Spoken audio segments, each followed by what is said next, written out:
Is your Hyundai Tucson screen staying black when you plug in Apple CarPlay? Let's fix it. Statistically, most of these black screen issues are just temporary software glitches that don't require a mechanic. We will walk through the diagnostic steps to isolate where the connection is failing. Start by ensuring your cable is Apple certified and checking for pocket lint inside your phone's charging port. If the basics don't work, we are likely looking at outdated firmware or a corrupted device profile on the head unit. Try performing a hard reset on the head unit using the pinhole button and deleting your phone from the car's settings. If you have tried every software reset and it still fails, you may have a hardware failure in the USB hub itself. Most software resets are free, but hardware replacements like a new USB port or head unit can get expensive.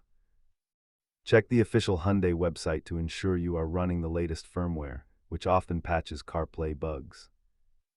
Keep a high-quality data cable and a dedicated flash drive handy for when your car needs a software refresh.